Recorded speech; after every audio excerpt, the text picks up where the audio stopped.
Aujourd'hui, nous sommes mardi 28 juillet. Vous écoutez Transition Protocol. Nous vous apportons des informations très importantes sur des développements en cours en Asie occidentale qui ont des répercussions sur le monde entier. Ces informations nous viennent de personnes en qui nous avons confiance. Des personnes qui nous confient la mission de vous transmettre, à vous, notre audience mondiale, des informations que vous ne recevrez nulle part ailleurs. Certainement pas dans les médias traditionnels, et très probablement pas non plus dans les médias indépendants, parce qu'ils n'ont pas l'accès que nous avons l'honneur et le privilège d'avoir. Vous écoutez Transition Protocol. Si ce que nous faisons vous plaît, veuillez cliquer sur le bouton d'abonnement. Rendez-vous sur Substack et devenez membre payant afin que nous puissions vous envoyer ces informations directement dans votre boîte mail. Cela nous soutient également. Après cette introduction, j'aimerais maintenant donner la parole à mon très cher collègue Pepe qui va prendre la suite.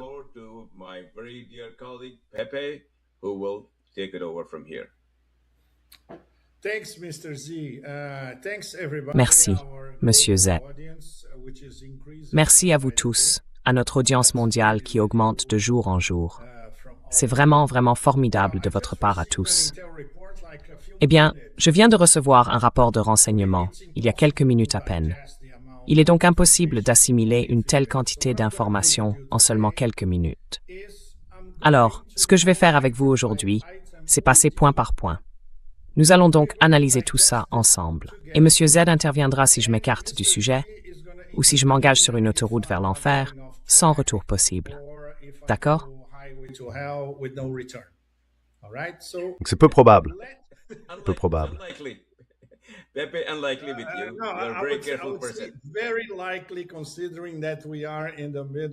Très peu probable, étant donné que nous sommes au milieu d'une escalade, avec peut-être une porte de sortie. D'accord. Le point essentiel de ce rapport de renseignement, c'est que la guerre se dirige désormais vers la table des négociations. Je dirais plutôt qu'elle pourrait y revenir. Et bien sûr, selon les directives et les impératifs de l'Iran, pas selon ceux de Washington. C'est ce qui se passait auparavant, avant que le gros pigeon de Mar-a-Lago, Washington, ne renverse l'échiquier et que toutes les pièces ne passent par-dessus bord. Voyons donc si aucun gros pigeon ne revient pour renverser à nouveau l'échiquier. Mais l'échiquier est de retour, ou du moins, il revient timidement. Le fait que l'Iran ait peut-être accepté de poursuivre les négociations ne signifie qu'une seule chose. Et cela ne signifiait qu'une seule chose dès le départ. Respecter les engagements du protocole d'accord, les 14 points.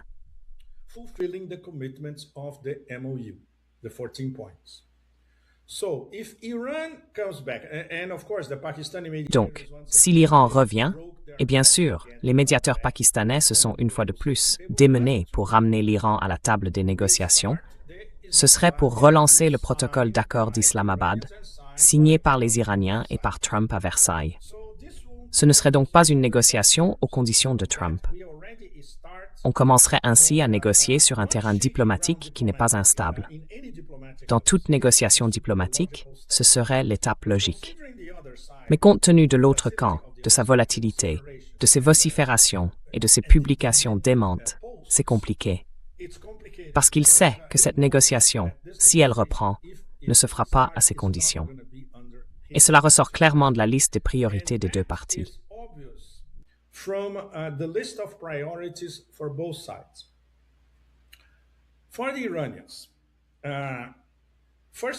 Pour les Iraniens, d'abord, il y a Hormuz. C'est un nouveau système mis en place par l'Iran et Oman. Hormuz ne reviendra jamais au statu quo d'avant le début de la guerre, le 28 février. Ensuite, deuxième point, le blocus américain doit être levé. Les fonds iraniens gelés et l'allègement des sanctions doivent être mis sur la table, et ils font partie du protocole d'accord. Après tout cela, on commencera à discuter du dossier nucléaire. Alors, que veulent les Américains? Exactement l'inverse, évidemment. Ils veulent commencer par des concessions nucléaires. Mais oubliez ça, il n'y aura absolument aucune concession nucléaire de la part de l'Iran. Et cela a été répété par tout le monde, de Kalibaf et Araghchi à tous les porte-paroles du ministère des Affaires étrangères, aux parlementaires, aux centres de réflexion iraniens, et ainsi de suite.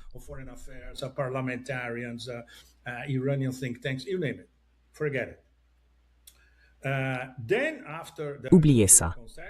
Ensuite, après les concessions sur le nucléaire, on discuterait d'Ormuz. Et enfin, un allègement financier, mais seulement une fois que l'Iran se sera conformé à ces concessions. Donc dès le départ, on est sur un terrain très très fragile. Ce sera donc aux médiateurs pakistanais de combler le fossé entre les deux parties. Un fossé qui reste, je dirais, au moins de la taille de l'Himalaya. Voilà où nous en sommes à l'heure actuelle. C'est le cœur du problème. Donc, si l'on interprète le rapport des services de renseignement, la tentative de Trump d'imposer un cadre donnant la priorité au nucléaire est déjà vouée à l'échec. Absolument. Et les Iraniens le savent. Les Pakistanais, j'en suis sûr, le savent. Les autres acteurs du Conseil de coopération du Golfe le savent. La Russie et la Chine le savent.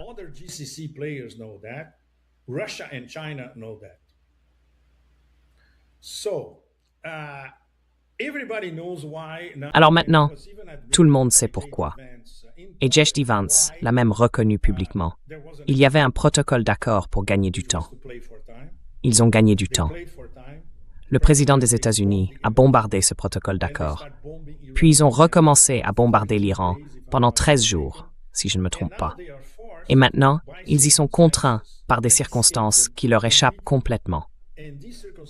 Ces circonstances ont été exposées à Trump vendredi dernier, à Washington, notamment par J.D. Vance et le général Kane. On peut donc supposer que les deux seuls adultes dans la pièce, avec un QI supérieur à la température ambiante lors de cette réunion, c'était J.D. Vance et le général Kane. Ils ont présenté la gigantesque liste des horreurs qui attendaient Trump s'il relançait son soi-disant bombarder l'Iran jusqu'à la mort. Encore une fois, vous savez, les conneries habituelles.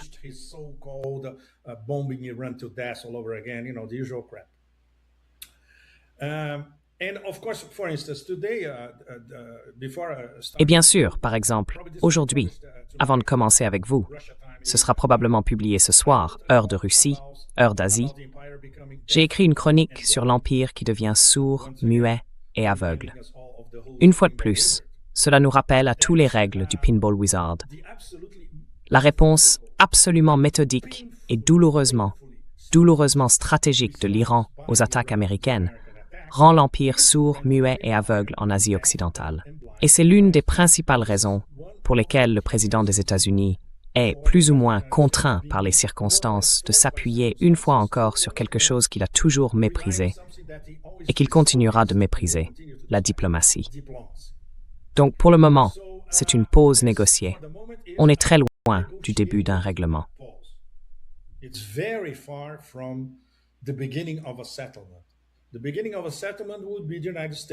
Le début d'un règlement passerait par le fait que les États-Unis commencent à respecter les engagements du protocole d'accord. Nous n'en sommes pas encore là. Nous en sommes au stade d'une pause négociée. Donc, le fait que l'Iran ait accepté de revenir à une forme de négociation ne trahit pas ses principes.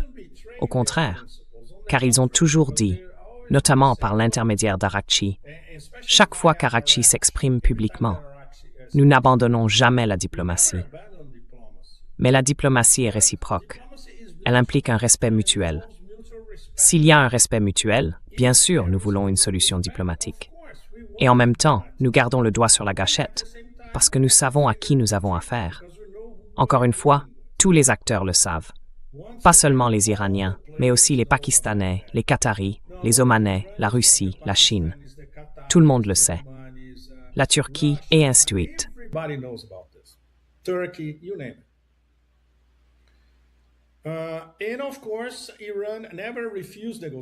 Et bien sûr, l'Iran n'a jamais refusé les négociations. L'Iran refuse des négociations dont l'ordre du jour est dicté par Washington. Encore une fois, les milieux militaires et politiques iraniens l'ont répété à maintes reprises. Alors, concernant le gros du travail, c'est assez intéressant. Il s'agit du canal pakistanais qui a fonctionné, je dirais, 24 heures sur 24 ces derniers jours. C'est exact, Monsieur Z. Exact, tout à fait exact.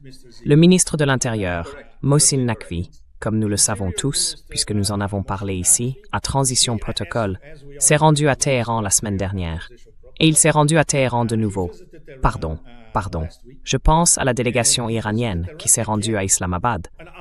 Non, Mohsin Naqvi s'est rendu à Téhéran les 25 et 26 juillet, il y a 2 ou 3 jours. Et c'est bien ça. Les 25 et 26 juillet, il était à Téhéran, à discuter avec tous les interlocuteurs importants, n'est-ce pas?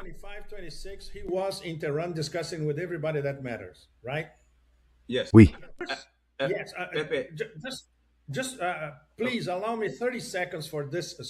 Accordez-moi simplement 30 secondes pour ce passage, parce que je ne le lis que pour la deuxième fois en 10 minutes. Naqvi a transmis une communication personnelle du maréchal Asim Munir à l'ayatollah Seyed Mojtaba Khamenei. C'est très très important, parce qu'il existe déjà un canal de communication direct entre Munir et le guide Mojtaba. Il y avait aussi un message distinct destiné au Premier ministre Shehbaz Sharif. Shehbaz Sharif est généralement en contact avec Ghalibaf et Araghchi. Naqvi a également rencontré Araghchi, ainsi que le ministre de l'Intérieur, Eskandar Momeni.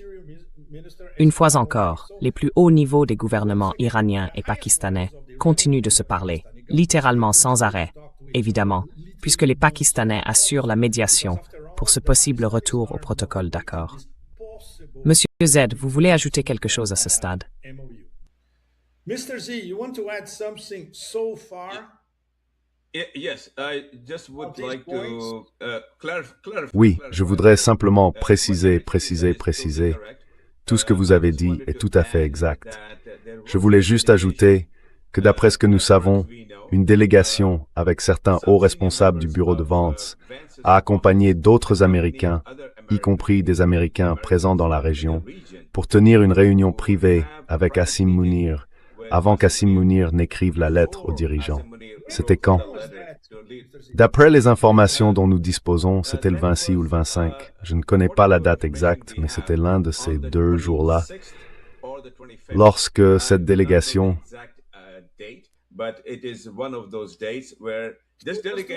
Le week-end de Sanier. Oui. Et c'est ce qui a déclenché la lettre privée d'Asim Munir, remise en main propre à Mojtaba Khamenei. Remis en main propre, oui, puis emporté à... So the Americans first came, met with Asim Munir. According to our information, they said we are D'après nos informations, ils ont dit « Nous sommes prêts à suspendre les bombardements. Nous sommes prêts à revenir à la table des négociations, à parler raisonnablement. Pourriez-vous ramener les Iraniens à la table des négociations? Pourriez-vous le faire pour nous ?» Asim Munir a alors dit « D'accord, nous allons faire une dernière tentative. » Et il a écrit une lettre personnelle adressée au guide suprême, Mojtaba, remise en main propre à Mojtaba. Ensuite, il a aussi rencontré Abbas Araghchi, il a aussi rencontré Ghalibaf, il a aussi rencontré Eskandar Momeni. Et puis les Iraniens ont dit tout ce que vous avez déjà relaté. Oui, nous sommes prêts à nous rencontrer. Revenons au protocole d'accord. Mais dans cet enchaînement, c'est vraiment la précision que je voulais apporter. That is really the clarification I wanted to make. Thank you. Exactly. And now I'm reading Merci. this part. Exactement. Et maintenant, je lis cette partie du rapport des services de renseignement qui vient de confirmer ce que vous venez de dire. Ils se sont rencontrés. La délégation des États-Unis a rencontré Munir à Rawalpindi lundi. En fait, hier. Ils se sont rencontrés hier à Rawalpindi et toute cette initiative aurait apparemment été lancée par Vance. En réalité, nous ne savons pas, et évidemment les Américains ne le diront jamais, qui a élaboré cette nouvelle offre américaine.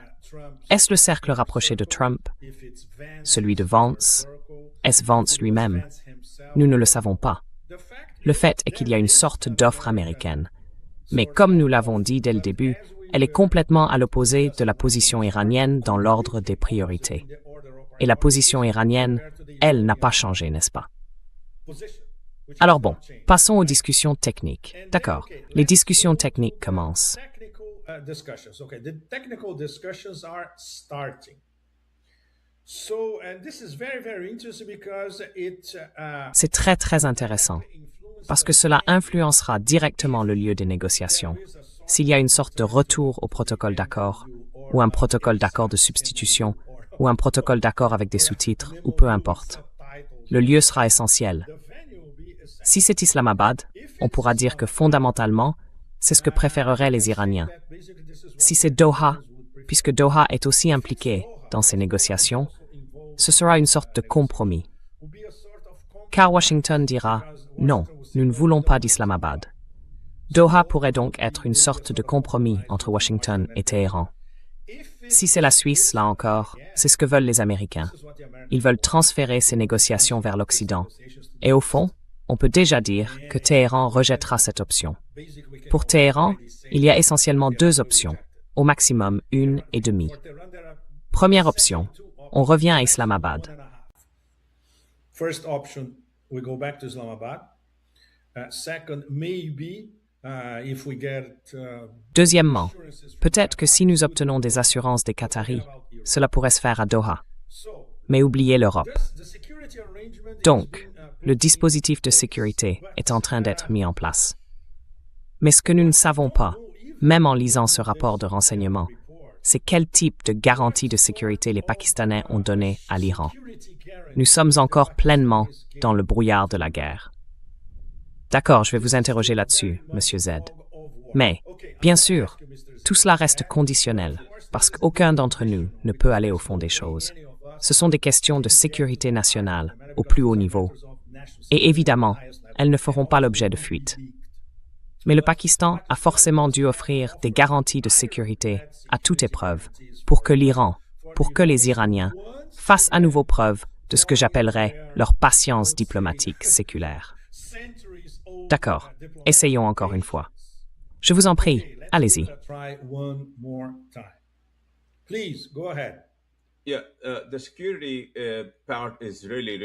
Oui, la question de la sécurité est vraiment importante. Parce qu'avant cette phase de négociation, quand on parlait de retourner à la table des négociations, il y avait presque un accord pour que le Pakistan escorte physiquement, avec une escorte militaire, la délégation iranienne jusqu'à Islamabad. Les Américains s'y rendraient, puis il y aurait cette phase de négociation. Mais cela ne s'est pas fait parce que le bambin à la Maison-Blanche a commencé à bombarder. Enfin, tout le monde le sait. Donc ces négociations sont tombées à l'eau. Maintenant, d'après nos informations, voici ce que nous savons.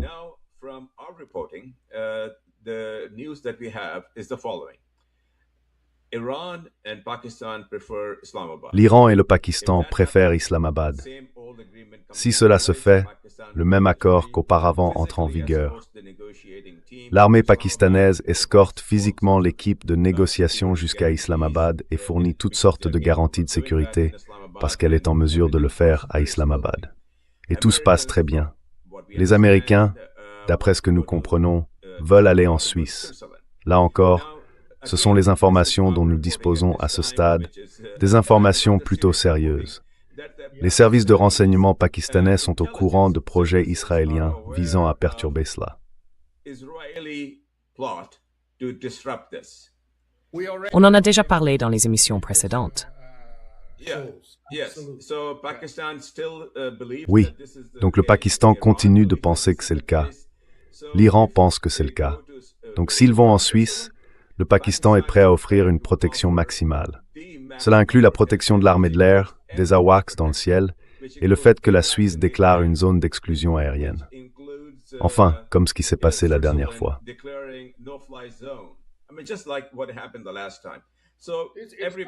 Exactement. La dernière fois, c'était comme ça. C'était une opération de sécurité conjointe entre la Suisse et le Pakistan. Exactement. Ce serait la même chose. Et personne parmi ceux qui écoutent notre émission ne devrait douter que, chaque seconde pendant que cela se déroule, les Israéliens feront tout ce qui est en leur pouvoir, y compris les sionistes, pour le faire dérailler. Mais espérons que le bambin à la Maison-Blanche a retenu la leçon et comprend que faire dérailler les choses n'est pas vraiment une bonne option.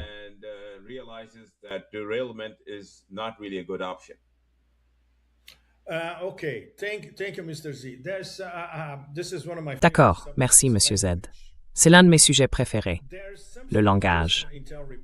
Il y a quelque chose de fascinant dans ce rapport de renseignement. À mon sens, il faut surveiller de près la manière dont les Iraniens pourraient changer leur langage à partir de maintenant. Au lieu de nier qu'il y ait des négociations, c'est essentiellement ce qu'ils disaient jusqu'à hier ou tôt aujourd'hui. Si nous commençons à entendre des expressions comme « consultation indirecte », j'adore ça. Discussion sur le cadre, pourparlers sur la mise en œuvre, accord technique. Exactement, parce que ce sont peut-être des euphémismes, mais ils s'appuient sur certaines réalités et sur des mesures concrètes.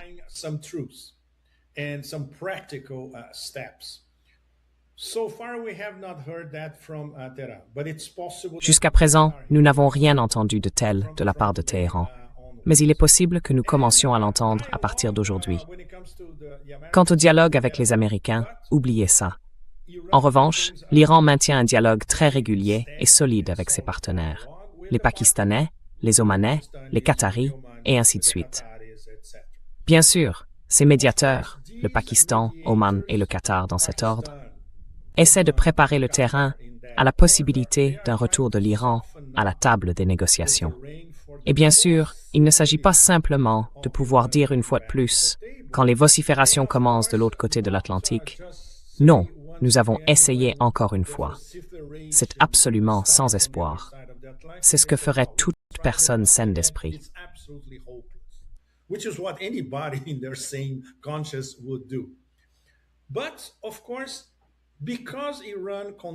Mais bien sûr, puisque l'Iran contrôle l'horloge, l'Iran impose le rythme sur tout.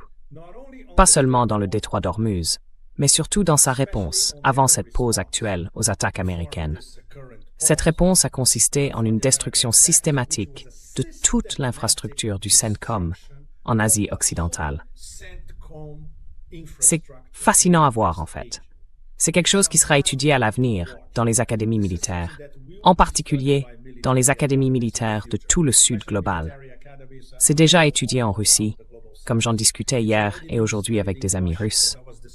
Et même le président Poutine fait désormais directement référence à la stratégie de mosaïque décentralisée de l'armée iranienne.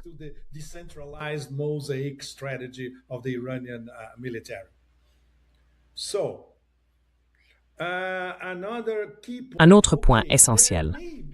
Bon, il est possible que plus tard, et c'est une possibilité fascinante, dans les prochains jours, le maréchal Asim Munir monte soudainement dans un avion pour se rendre quelque part.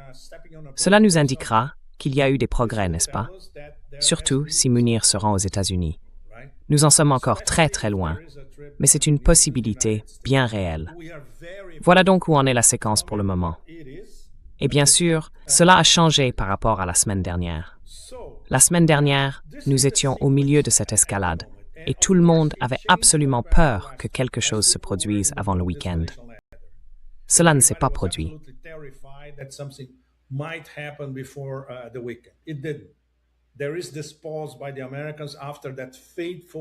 Il y a cette pause du côté des Américains, après cette réunion fatidique du vendredi à Washington, où certaines personnes, une fois de plus, avec un QI supérieur à 50, ont essayé de faire entrer un peu de bon sens dans la tête du président des États-Unis. Et une fois de plus, nous avons la confirmation directe du facteur le plus évident dans toute cette guerre. Tout tourne autour du détroit d'Ormuz.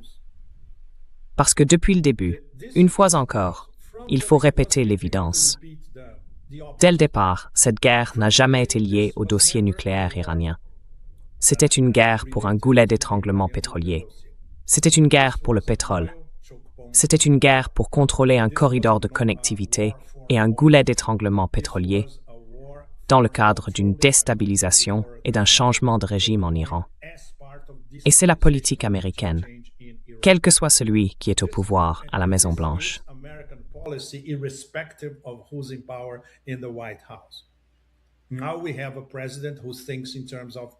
Maintenant, nous avons un président qui pense au pétrole avant toute chose. Comme nous le savons tous, tout a dérapé. Le désespoir de l'administration Trump et surtout des gens qui tirent vraiment les ficelles aux États-Unis, les véritables élites dirigeantes américaines, c'est qu'ils ne peuvent tout simplement pas se permettre de perdre le détroit d'Ormuz. Et comment comptent-ils s'y prendre? Ils ont tout essayé. Rien ne marche. Le blocus, pas de blocus, les bombardements, etc. Même s'ils continuent à bombarder, ils ne ramèneront pas le détroit d'Ormuz à la situation d'avant. Et l'Iran, lentement, parfois moins lentement, mais sûrement, et à travers sa réponse aux attaques américaines, dit essentiellement la même chose.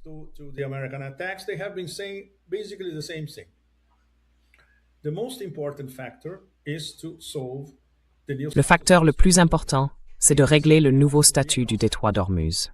Tout le reste en découlera sur le plan diplomatique. Et le détroit d'Ormuz ne reviendra jamais au statut quo. Donc, dès le départ et au plus haut niveau, la dichotomie entre les deux positions et leur affrontement total sont absolument limpides. Y a-t-il une médiation capable de combler cet écart? Non, il n'y en a pas. Donc, tôt ou tard, l'un des deux camps cédera. Et nous savons avec certitude, grâce à nos échanges d'analystes avec la partie iranienne, aux discussions que nous avons et à nos sources, que l'Iran ne cédera jamais, parce que c'est une guerre existentielle pour l'Iran.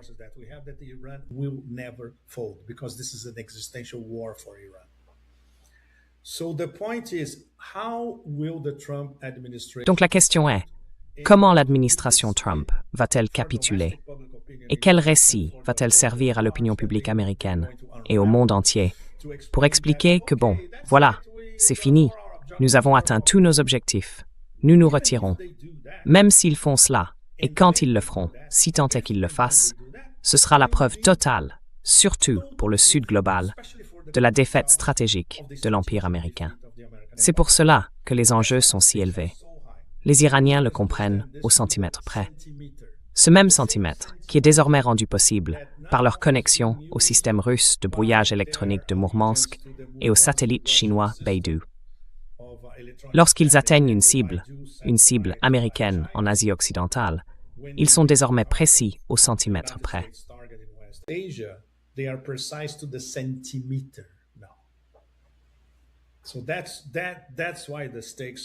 C'est pour ça que l'enjeu est si important.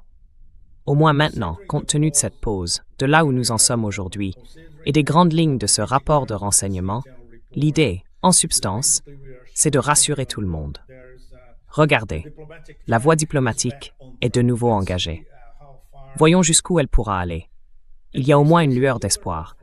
Quelque chose de diplomatique pourrait au moins commencer. Mais nous devons tous être très très prudents. Nous ne faisons donc aucune prédiction.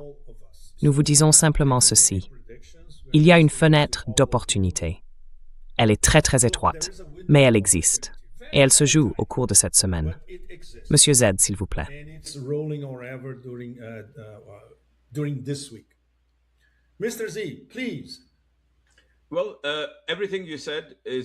Eh bien, tout ce que vous avez dit est entièrement et totalement exact selon nos informations.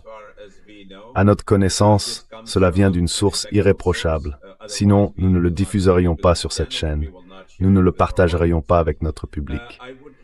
J'aimerais simplement apporter quelques précisions supplémentaires. Rien de nouveau, mais des précisions sur ce que vous venez de dire. D'après ce que je comprends, il y a eu une réunion entre le général Kane et J.D. Vance, avec le bambin à la Maison-Blanche. Je refuse de l'appeler autrement parce qu'il se comporte comme un bambin. Vendredi dernier, nous en avons parlé. Et ils l'ont convaincu que nous n'avions pas d'autre choix que de simplement retourner à la table des négociations. Nous n'avons absolument aucune autre option. Et ce qui a eu une très grande influence, c'est la précision mortelle. La précision mortelle. J'ai moi-même reçu des informations de personnes qui connaissent bien les missiles iraniens, qui atteignent leurs cibles et détruisent complètement ce qu'ils frappent. Le bambin a donc, je pense, donné son feu vert à une initiative de M. Vance, et une réunion a eu lieu au quartier général des forces armées pakistanaises. C'est très important. Cela ne s'est pas tout au Premier ministre.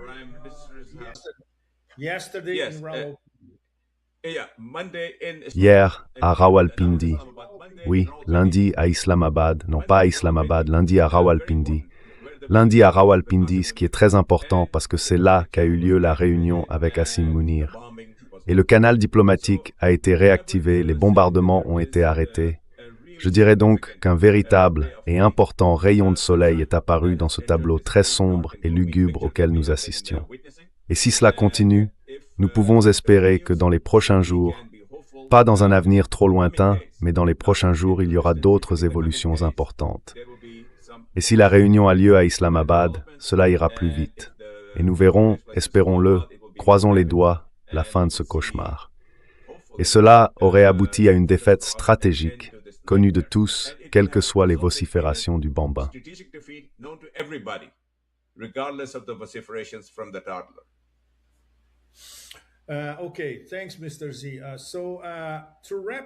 D'accord, merci, Monsieur Z. Donc, pour conclure et vous donner à tous le grand titre de notre discussion, j'ai essayé de digérer un rapport de renseignement tout récent et d'en aller au point essentiel. Alors, quel est le grand titre? En substance, l'Iran acceptait. L'Iran a dit aux Pakistanais qu'il acceptait, en principe, de revenir au processus du protocole d'accord. Donc, ça n'a rien à voir avec « Oh, les mollahs appellent, ils veulent conclure un accord. » Foutaise. Ce n'est pas ça, l'histoire. Voilà l'histoire. Et bien sûr, leur retour dans le processus est conditionné par leurs priorités en matière de négociation, pas par celles de Washington. Et qu'est-ce que cela signifie concrètement? Revenir au protocole d'accord tel qu'il a été signé par Washington et Téhéran, les 14 points. Et l'ordre de ces 14 points est très clair. The sequence of the 14 points is very clear. First of all, with the end of all wars. Tout d'abord, avec la fin de toutes les guerres, ce qui implique aussi la guerre d'Israël contre le Liban. Si ces engagements ne sont pas respectés, et ils ont déjà été signés par le président des États-Unis, alors une fois de plus, cette étroite fenêtre d'opportunité diplomatique qui s'ouvre devant nous disparaîtra en quelques heures. C'est pourquoi chacun doit être attentif à ce que cela implique. Et en même temps, ce n'est pas une panacée. Ce n'est pas une solution à tous les problèmes actuels. Au contraire, car nous le savons, une fois encore, l'Iran joue la montre. Désormais, dans les faits, nous avons le bombardement d'installations pétrolières saoudiennes à Abqaiq, à Jizan et même à Yanbu.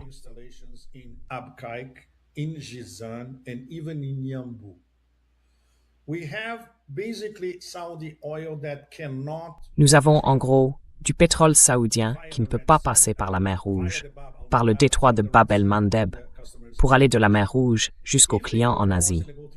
S'il remonte vers le nord et passe par l'ouest, les coûts sont absolument effroyables. Lloyds n'assure personne pour naviguer en mer Rouge. Le Kazakhstan exporte la moitié de ce qu'il exporte habituellement. Et au milieu de tout ça, le prix du pétrole baisse. Tout le monde sait que c'est de la manipulation. C'est logiquement impossible. Alors le désespoir des suspects habituels, c'est qu'il faut contenir ça avant que tout explose. Il n'y a pas de pétrole. Il n'y a pas de quantité significative de pétrole qui vont où que ce soit. Donc c'est extrêmement compliqué.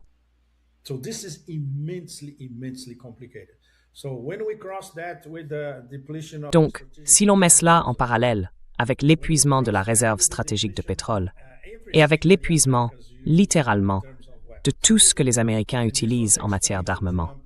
Tout cela a été expliqué à Trump lors de cette réunion vendredi dernier à Washington, probablement par le général Kane, dans le détail, avec des graphiques, avec des chiffres, pour que Trump puisse comprendre. Donc vous savez, l'horloge approche pratiquement de ses limites. La date clé, c'est la mi-août, qui est littéralement juste au coin de la rue. Au cours des 10 prochains jours environ, les Américains doivent donc faire quelque chose pour au moins contenir le désastre. Et cela consisterait bien sûr à commencer à mettre en œuvre leurs engagements au titre du protocole d'accord. Est-ce que cela va arriver?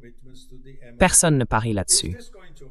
Mais, encore une fois, il reste devant nous une infime fenêtre d'opportunité. Monsieur Z, vous voulez conclure? Mr. Z, you want to wrap it up?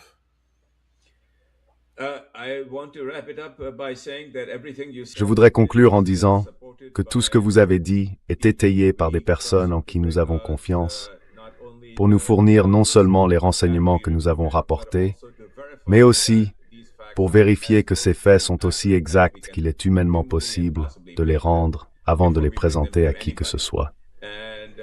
Et nous pensons que c'est ainsi que les choses se présentent à l'heure actuelle. Demain, nous serons de retour avec notre cher ami et collègue Larry. Tous les trois, nous vous apporterons une mise à jour, espérons-le positive, et espérons-le, un mouvement vers ce règlement négocié qui est en cours. Un point supplémentaire que je voudrais ajouter à tout ce que nous avons dit. Le Qatar, le Pakistan et Oman sont parvenus à un accord sur la manière de gérer le détroit d'Ormuz. Il n'y aura pas de divergence entre Oman et l'Iran sur ce point.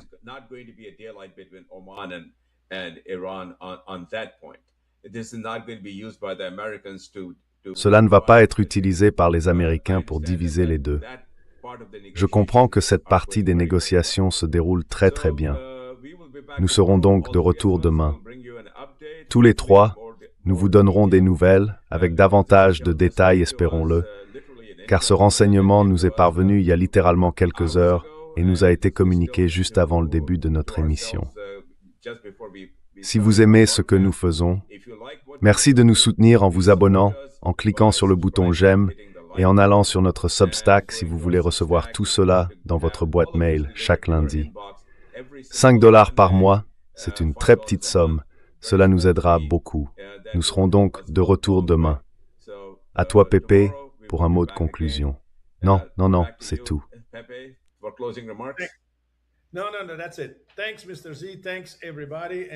Merci, Monsieur Z. Merci à tous. Et oui, demain, tous les trois. De mon côté, je voudrais prendre quelques minutes pour essayer d'expliquer cette fusion qui était inévitable, parce qu'il s'agit de la même guerre. La guerre en Ukraine, par procuration, entre les États-Unis et la Russie, et la guerre des États-Unis contre l'Iran, maintenant que l'Ukraine est entrée dans la guerre contre l'Iran. Merci. Oui, j'ai aussi davantage d'informations là-dessus, mais c'est passé au second plan par rapport à tout ce qu'on vient de dire. Merci beaucoup, on en parlera demain. Au revoir. We'll talk about it tomorrow. Bye-bye.